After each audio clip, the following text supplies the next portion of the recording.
ઉપલેટામાં રાષ્ટ્રીય શાયર ઝવેરચંદ્ર મેઘાણીના જન્મદિવસ નિમિત્તે પ્રતિમાને ફૂલહાર કરી જન્મદિવસની ઉજવણી કરાઈ હતી। 19મી સદીના અંત ભાગમાં યુરોપના ડાબેરી આંદોલન અને ક્રાંતિકારી પક્ષોના સંમેલનોમાં ફ્રેન્ચ ભાષામાં લખાયેલા ઇન્ટરનેશનલ ગીત ખૂબ જ ગવાયું હતું, લોકપ્રિય બન્યું હતું। યુરોપમાં તો એ જ સમયગાળામાં પણ ઘણી બધી ભાષાઓમાં તેનો અનુરોધ પણ થયું હતું। બાદમાં 20મી સદીની શરૂઆત તો દુનિયાની ઘણી ભાષાઓએ તે ગીત ગુંજવા લાગ્યું હતું, પણ આપણા માટે ગૌરવની વાત તો એ છે કે ઝવેરચંદ્ર મેઘાણીએ આ ક્રાંતિકારી ગીતને આપણા ગુજરાતમાં આપ્યું છે। સુંદર મજાના આ ગીત થકી ઝવેરચંદ્ર મેઘાણીના જેમાં ખાસ સમજાવવા જેવા શબ્દો થોડા છે। સુંદર મજાના આ ગીત થકી ઝવેરચંદ્ર મેઘાણીના જેમાં ખાસ સમજવા જેવા થોડા શબ્દો છે।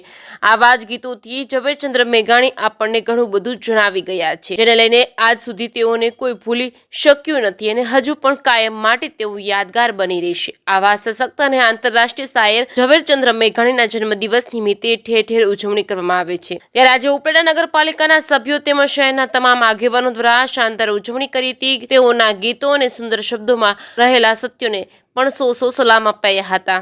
જે.કે. સિંહ ગુજરાતી સાથે અર્શી આહિર, ઉપલેટા।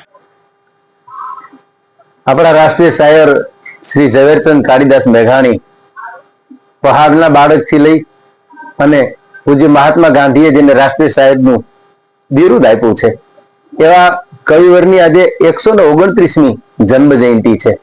એ જન્મ જયંતિના ઉપક્રમે ઉપલેટાના આંગણામાં અમારું ગામ ઉપલેટા ભાગશાળી એ માટે છે કે પહેલી પ્રતિમા ઉપલેટામાં મુકાણી છે।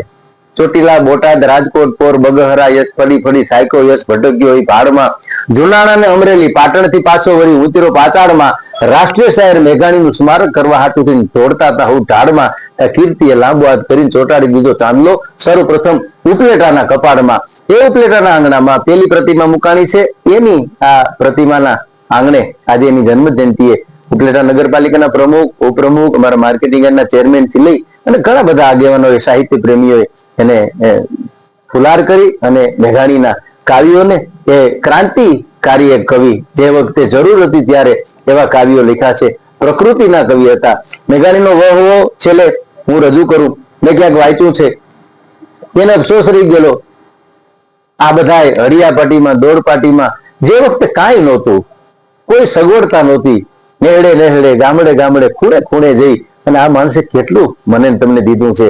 સૌરાષ્ટ્રની રસધાર હોય, સોરઠી બારવટિયા હોય, સોરઠી સંતો હોય, ચૂંદડી હોય, રઢિયાળી રાત હોય, કેટલી બધી નવલકથાઓથી માંડી અને ઘણું બધું મેઘાણીના આ કલમ દ્વારા આપણને મળ્યું છે। ઘણા વર્ષો પછી મેઘાણી જેવા કવિઓ છે એ જન્મતા હોય છે।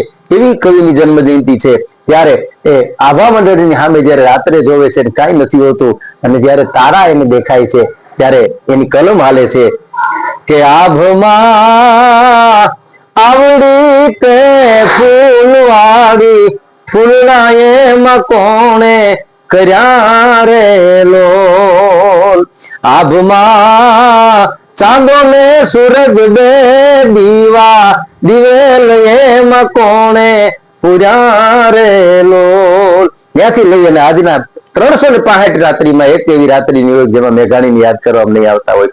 આપણું જેમ રાષ્ટ્રીય ગીત જનગણ મન અધિનાયક છે એમ ગુજરાતનું પણ એક ગીત છે, જનનીના હૈયામાં પોઢંતા પોઢંતા કસુંબીનો રંગથી લઈ, 14 વર્ષની ચારણ કન્યાથી લઈ, શિવાજીના હાલરડાથી લઈ અને સુના સમંદરને પાડેથી લઈ, પછી જેટલું બોલી એટલું ઓછું છે। અઢળક ગીતો જેની આ જગતને દીધા છે એવા કવિવરની જન્મ જયંતિએ એને એક લોક સાહિત્યકાર તરીકે, એક ચારણ તરીકે હું હજારો ધન્યવાદ આપું છું। એની જન્મ જયંતિ અને ખૂબ ખૂબ વંદન। જય માતાજી, જય જય। મારું નામ ડાયાભાઈ ગજેરા, શ્રી ઉપલેટા દૂધ ઉત્પાદક સહકારી મંડળીનો પ્રમુખ છું। અમારી મંડળી દ્વારા આજ રોજ રાષ્ટ્રીય શાયર ઝવેરચંદ મેઘાણીજીના જન્મદિવસ પ્રસંગે દૂધ ઉત્પાદક પશુપાલક ભાઈઓનો એક કાર્યક્રમ રાખવામાં આવ્યો હતો।